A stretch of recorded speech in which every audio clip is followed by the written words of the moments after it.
So this morning it only seems fitting that I offer a morning greeting in Hebrew. Boker Tov.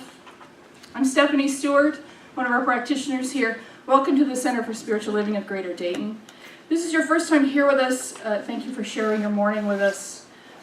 If you take a good look at your bulletin, there is a strip on it that if you fill out that information and turn it into the Welcome Center or put it in the offering basket as it goes around later in the service, it's just a way for us to keep in contact with you and to offer you a midweek spiritual pick-me-up via email from our community spiritual leader, Reverend C.C. Coltrane. By way of a brief description, the Center for Spiritual Living offers church for people who don't do church. We're a spiritual community, and we are an opportunity to come together to learn without dogma, guilt, or judgment, and we are part of what has been called New Thought.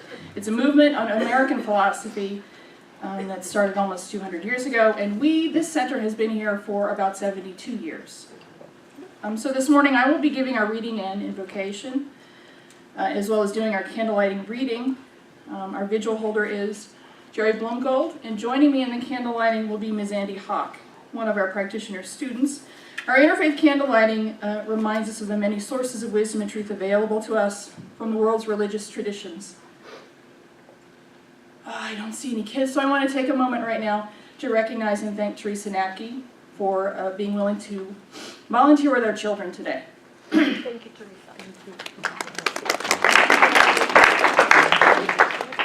So before we go into announcements, I'm gonna hijack us for a second. So it's been a challenging week, and I'd like to say a few things before we move into announcements. If you are not already aware, Erica Luckett, who along with her musical partner and wife, Lisa Ferraro, and who graced this stage just a few months ago for an evening meditation service, and they have been here many times, Erica made her transition earlier this week. She has come through cancer a couple of times, but unfortunately the body sometimes has limitations. Goodness knows her soul certainly had none. We sing one of her songs here every week, Reflections. And the song says, "This is my simple prayer, may I become a reflection of the Infinite One." Erica is no longer simply a reflection. An incredible song is no longer playing in our world, but we are blessed with the echoes of it through her music and her life. So please keep her home center, where she was artist in residence, Columbus Center for Spiritual Living, and her wife Lisa in your hearts. I would like to make a personal statement now, and while I believe firmly that what I am about to say is absolutely in alignment with our teaching principles, I want to make it very clear that this is my personal statement alone. If you are a person that is transgender, I see you, I hear you, I will show up for you, I stand with you, I love you. Me too. Me too. So in my hand I am holding 2 stones that came from a concentration camp called Dachau. And yesterday I was reminded why I have carried these stones across the world with me for 25 years.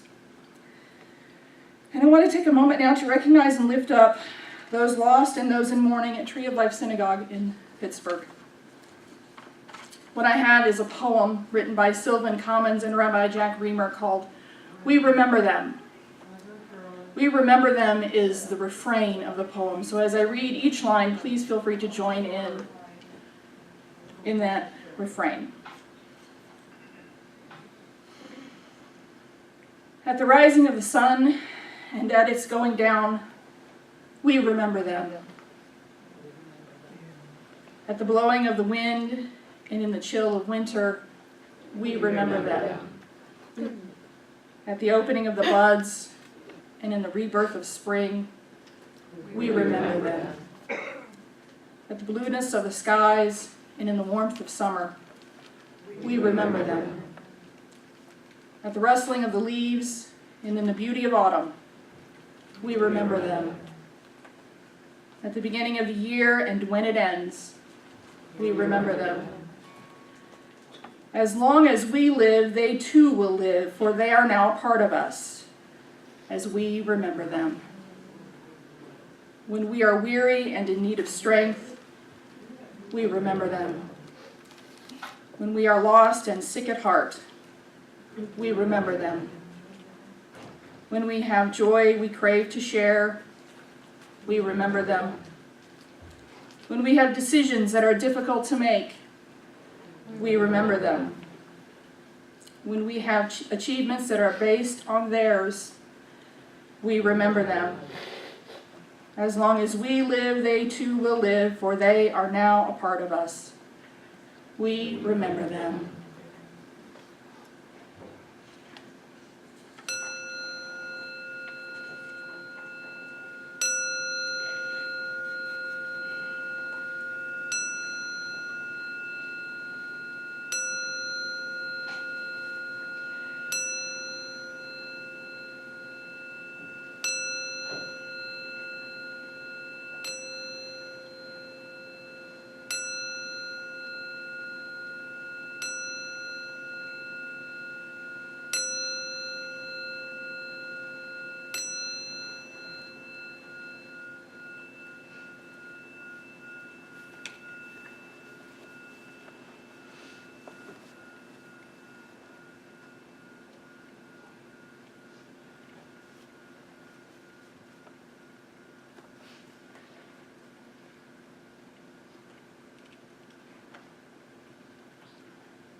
Thank you.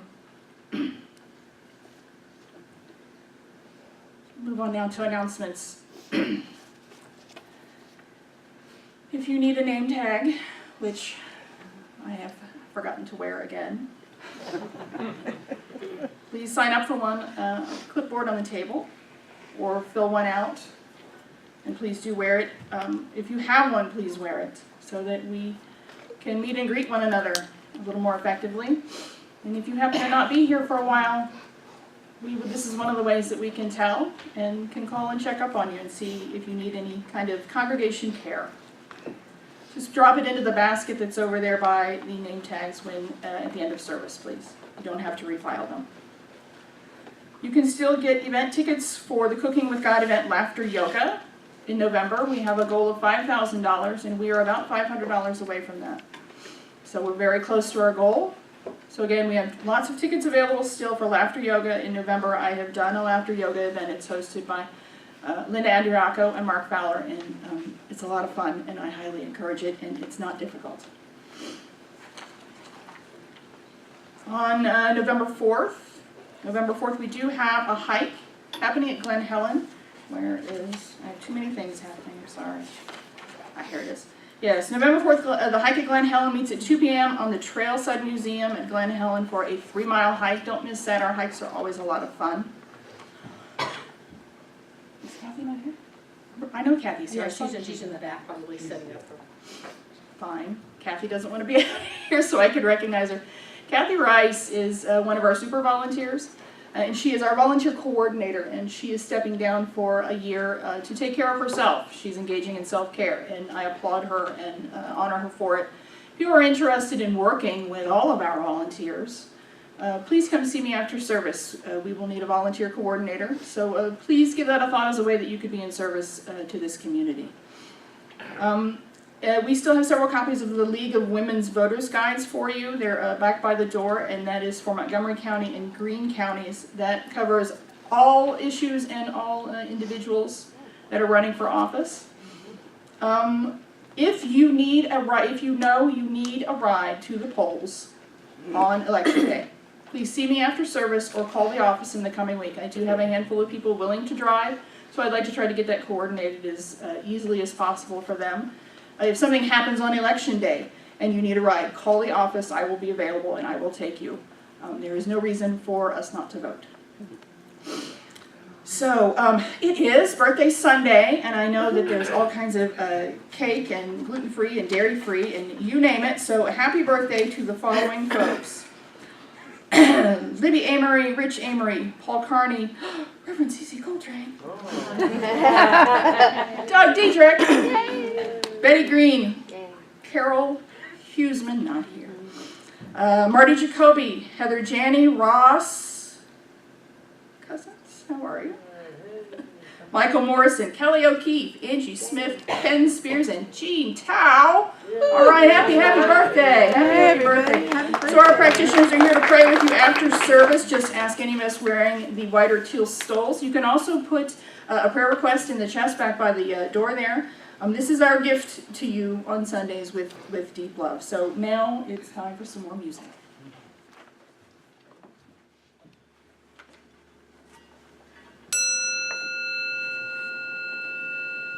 We light the first candle to honor Buddhism. Let us vow to open ourselves to the abundance of life. May we be grateful for all our days, here, there, and everywhere. Let us vow to forgive all hurt caused by ourselves and others, and to never condone hurtful ways. We light the second candle to honor Hinduism. They who give have all things. They who withhold have nothing. We light the third candle to honor Christianity. I am come that they might have life and that they might have it more abundantly. We light the fourth candle to honor Native American religions. Looking behind, I am filled with gratitude. Looking forward, I am filled with vision. Looking upwards, I am filled with strength. Looking within, I discover peace. We light the fifth candle to honor Taoism. Open the doors of abundance. Have plenty flow about me and fill me. Let my abundance be great. Make it flow to me with ease and beauty. We light the next candle to honor Maori spirituality. May clarity be yours. May understanding be yours. Through reflection, through personal endeavor, through respect, the virtues would bind us together as one. May we be filled with well-being. And we light the final candle to honor Judaism. Blessed is the man who walks not in the counsel of the wicked, but his delight is in the law of the Lord, and on this law he meditates day and night. He is like a tree planted by streams of water that yields its fruit in its season, and its leaf does not wither. In all that he does, he prospers.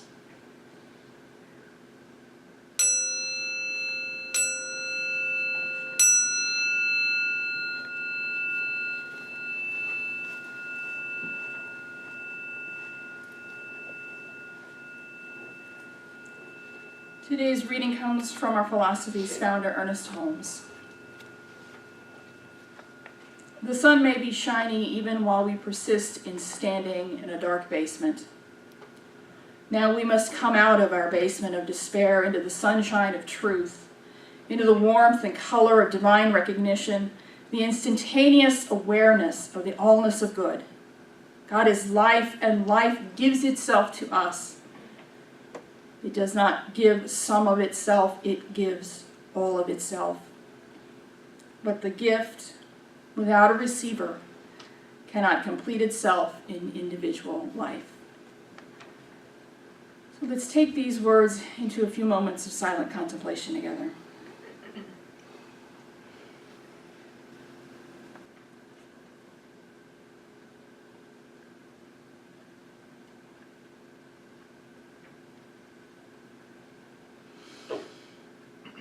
So here and now I stand here centered in this place, in this moment of truth, saying yes to the allness of the good that is this life, that is God's life, saying yes to this divine moment in this holy ground, on this holy place, knowing that this service is absolutely as it should be.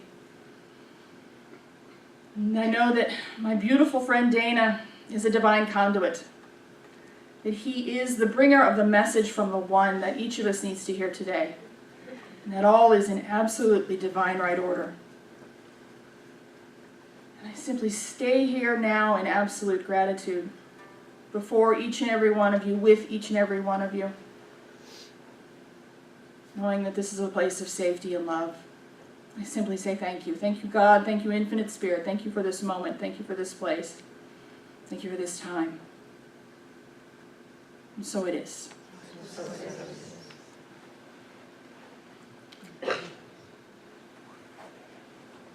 So, somebody really special here today.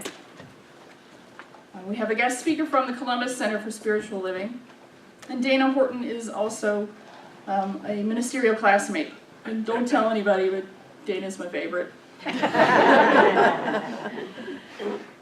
Dana's wife, Mary, is also a practitioner at Columbus Center for Spiritual Living, and she has spoken here before. It's been about 2 years, though, I think, hasn't it? It's been a little bit. Gosh, what can I say about Dana? Dana is one of the most genuinely curious people I've ever met. He is open and honest and willing to learn. He has very few defenses, it seems like. And he really just wants to know you and to know your heart and to know your divinity. And so I'm very honored that I get to introduce him today. So please welcome my wonderful friend, Dana Horton.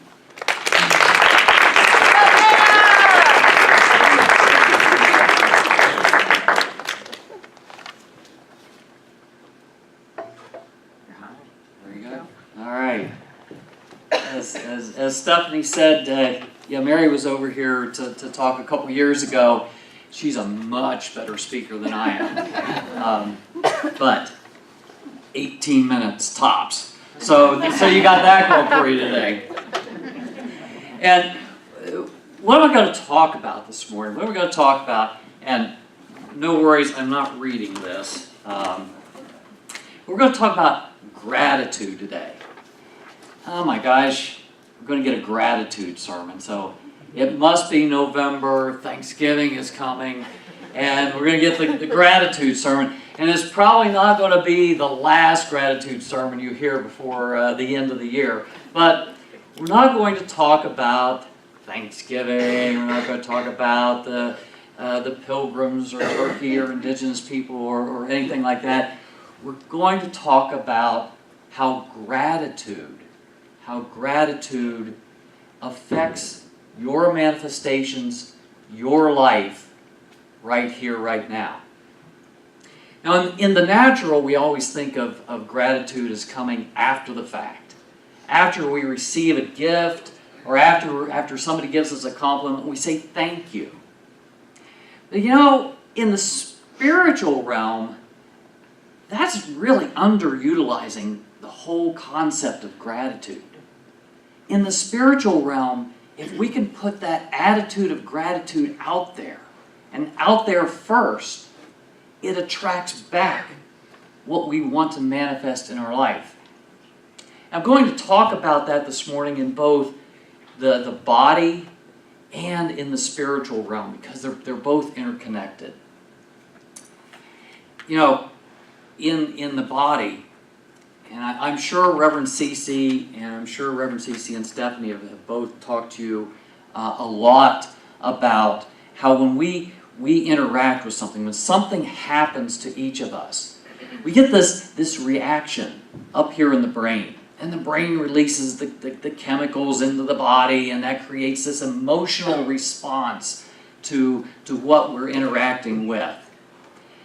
And typically,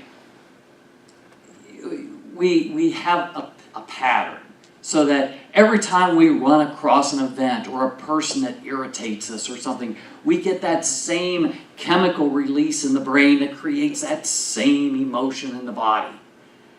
And what we might be able to do is interrupt that pattern, that cyclical pattern that affects our brains and affects the body.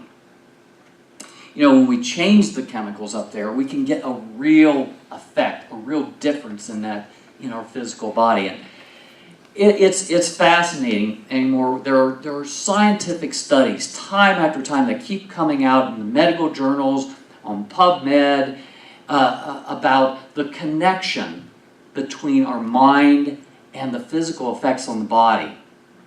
And I don't know if any of you have read any or followed Joe Dispenza. You might not like Joe Dispenza. He does have this irritating voice. But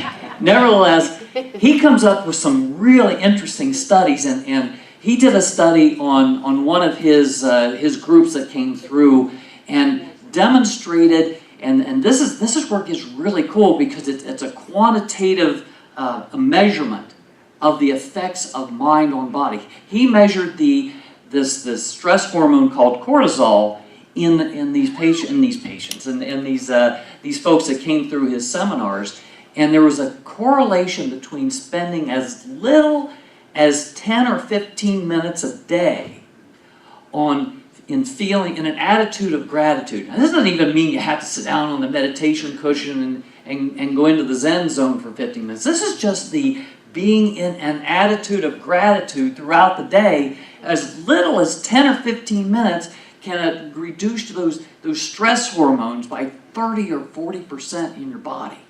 That's quantitative indications, quantitative proof that we continue to see that the science of mind philosophy that we're all here practicing, there's science behind it. That is so cool.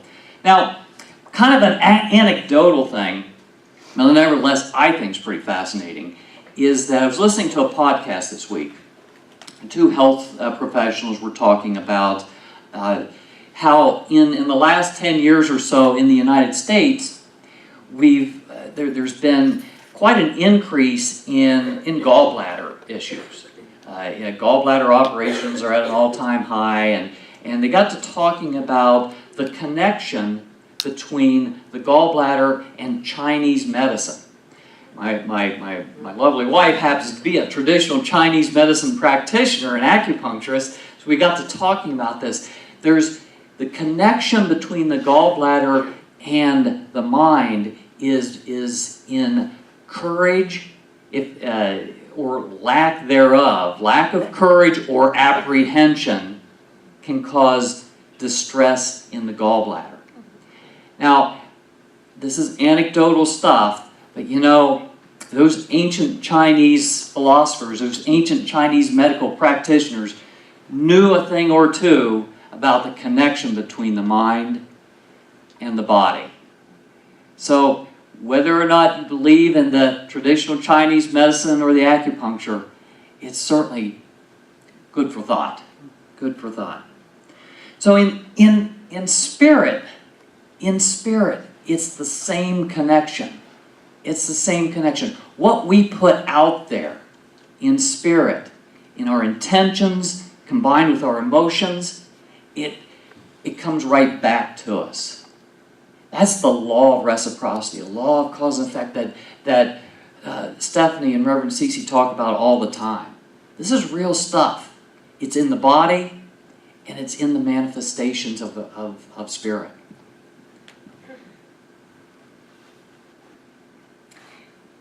You know, I'm not saying that, because Reverend Cece probably usher me out.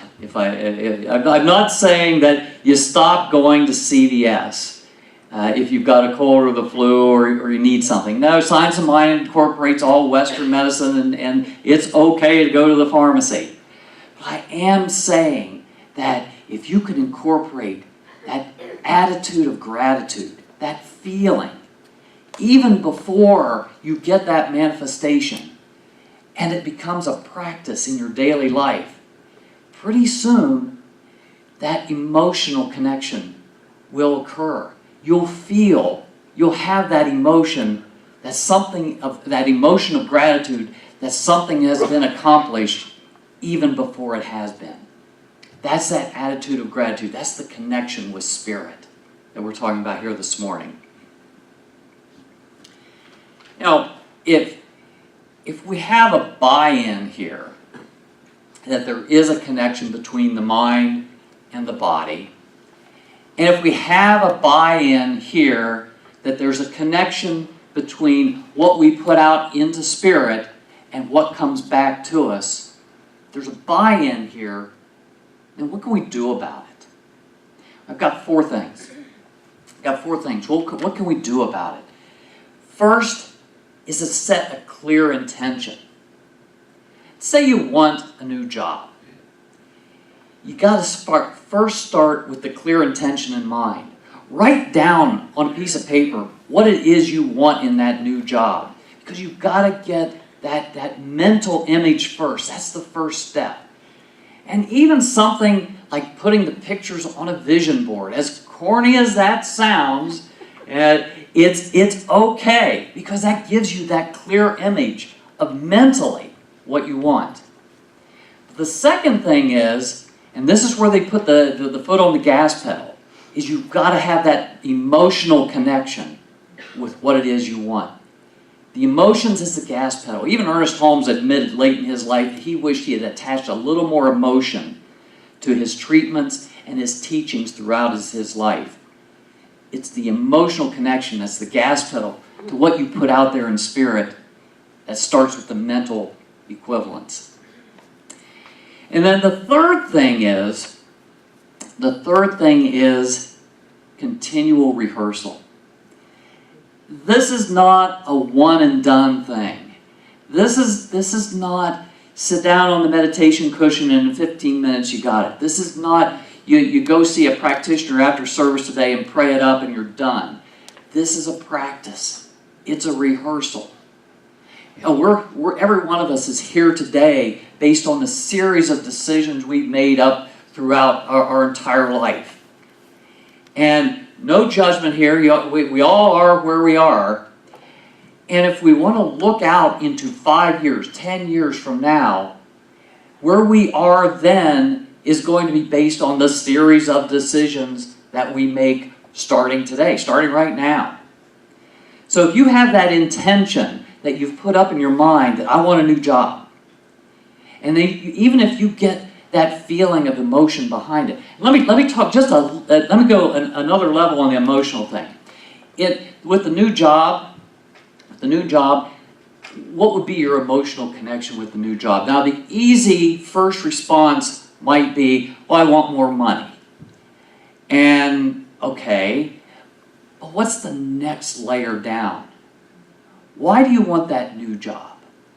Well, why do you want the more money? Is it because, well, I want to feel more secure? Or is it maybe, I want more respect? What's that next level down of feeling that you want with the new job or the new relationship or whatever it is? Dig beneath the first level. What's that real emotion that you're trying to incorporate? So when you're into the rehearsal phase and you're trying to make those decisions, what is it then that you need to do in order to get that feeling that you really want to incorporate? So, say you want the new job. Say you want the new job and you got a half an hour. You've got a decision to make. I got a half hour, I want a new job. Do I sit down and watch another episode of Seinfeld? Or do I sit down and work on my resume, I make a phone call or two, I research a company that I might want to go work for?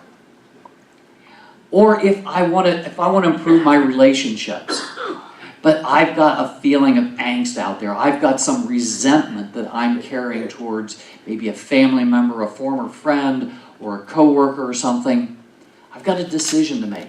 Yes, I want more love, I want more acceptance in my life, but I've got this thing out there. I've got a decision to make. I can make a phone call. I can be the bigger person. I can do that initial phone call. I've got a decision to make. And it's a practice. It's not a one and done. It's an everyday thing. I want to incorporate not only the mental equivalents and the emotions, I want to do it as a practice. And here's the most difficult part of it, and thank you, Stephanie, for acknowledging yesterday's shootings, and that's to be grateful for every single thing, and how can you be grateful for when we witnessed another shooting yesterday? It's so hard. It's so hard. I don't have any great answers up here. Stephanie did such a nice job of acknowledging it. We can be grateful for the first responders. We can be grateful for raising of consciousness of the need for love and healing in this world. So as tough as it is, there are things we can be grateful for, even in the events that have happened yesterday. I got nothing else on that. I do have more of an interesting story about to kind of give an example of being grateful even in the face of adversity, and it comes from Theodore Roosevelt. Now, Theodore Roosevelt in 1885 or thereabouts took a trip, a hunting and camping trip out to Montana with a group. 1880s in Montana, it's not exactly the heartbeat of civilization. And so as his group got there, and things went bad from the start. And they got there by train and horseback and all, and they had to buy all their equipment, and the equipment was awful, and it was expensive, and it was in ill repair, and they just, things went bad from the start. My wife insists there must have been mules there that misbehaved. So there's mules there. She got an A in storytelling, so she's obviously on top of that. But things were bad from the start. Now, Roosevelt, he's a pretty stoic guy. And he wrote in one of his memoirs that on the frontier, one soon grows to accept little facts of this kind with bland indifference. Yeah, they used terms like bland indifference back then. But things didn't exactly get any better on this trip. And the horses and the mules kept acting up and misbehaving. The wagons kept getting mired in the mud and all. And as stoic as Roosevelt was, I think he and his partner were sitting on the cart there one day, and then it looked like the weather was going to turn even worse than it was. And so as his partner's sitting there whistling on the seat, and Roosevelt turns to him and says, "Rather, it wouldn't rain today." And his partner stopped his whistling, turned to him, and said, "We're not having our rathers on this trip." And, we're not having our rathers on this trip either. Well, what are you going to do? You gonna beat the horses or the mules? Or you going to complain day after day? Or you're going to accept things with bland indifference, as Roosevelt would? Or you're going to whistle and be grateful for just being alive? Is it that attitude that you want to take with you? That attitude of gratitude that's going to make life good, even in the face of adversity. So we all use the phrase, "Here we go again." We all use the phrase, "Here we go again." Now, when do you use it? Do you use it when things are going bad? You've got a big obstacle in front of you. You don't feel good. Here we go again. Or do you use it when things are going good? Here we go again when you're on a winning streak. When something great has happened to you. Here we go again. Because the more we rehearse that feeling, the more it's going to happen. The more we rehearse that feeling of gratitude, the more it's going to happen. We get what we expect, and we expect what we get. We get what we expect, and we expect what we get. Now I'm going to wrap this up now. 18 minutes is 18 minutes. you know, you might take away with you the we're not having our rathers comment, or you might take back with you or the little thing about the Chinese medicine and the connection between the mind and the brain. Maybe even we expect what we get and get what we expect. But I don't know about you. In fact, I'm sure it never happens here. But sometimes when I get home from service, I can't remember one thing the minister said. Never happens here. So, knowing that sometimes I have an issue with that, I'm going to give you one thing, the one thing to take away. And if you can remember the one thing by the time you get to the parking lot, I'll call it a win. And if you can remember it by the time you get to Stroop Road, I'll call it a big win. So here's the one thing. The one thing. Be grateful for where you're at. Start small. Start where you're at. And if you're having a challenge getting over something big, a big hump in front of you, plant your seed in a different field, at least for now. At least for now. If you're in the band, where'd the band members go? If you're in the band, are you grateful? Are you grateful for the gig you've got here this morning? Are you complaining about Reverend Cece again? Not one bit. Not one bit. You're grateful. You better believe it. Absolutely. Be grateful. Be grateful for the penny. Be grateful for the dollar. And the big stuff comes.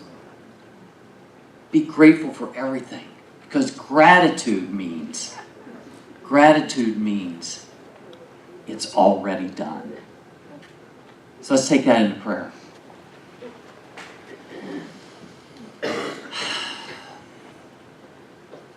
You know, I recognize in all these faces this morning the manifestation of Spirit. And I'm grateful for it. I know I'm one with each one of these individuals. I know I am one with the people of this country, those who are grieving, those who are joyful. I know I'm one with the universe, and I'm grateful. So I bless our events today. I bless the music. I bless these people. My heart goes with those who are grieving, and my heart also goes with those who are joyful. So I'll seal this up. I'll seal this up with an attitude of gratitude. I am grateful. Even though I know that sometimes in this life we're not having our rathers, I am still grateful. And gratitude means it's already done. And so it is.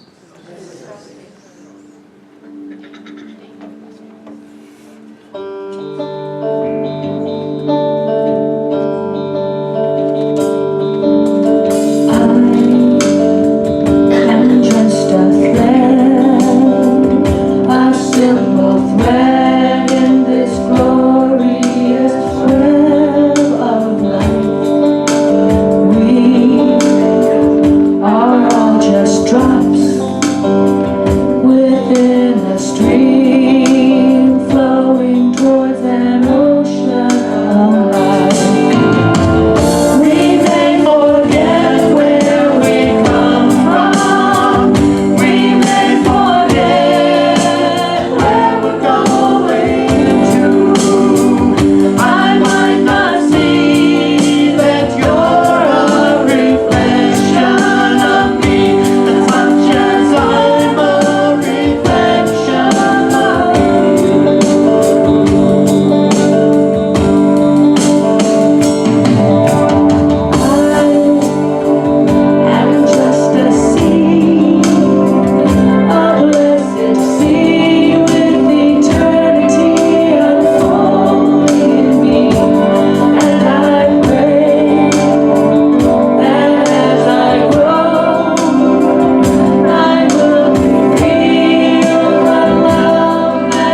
So now we have an opportunity to show our gratefulness for this place in a very specific way. We have an opportunity to give.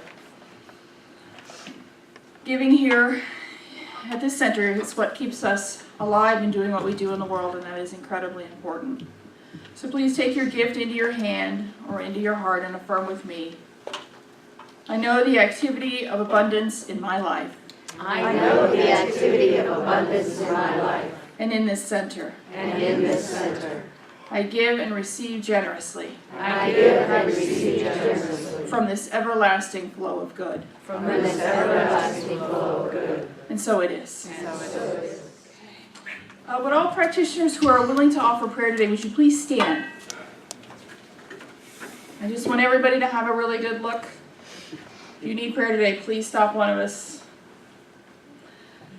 So I just want to thank everyone, including my fellow practitioners, who made this morning's service possible. Our ushers and greeters, the welcome team, the Hire My Band, all of you, and Dana Horton, thank you for your message today. So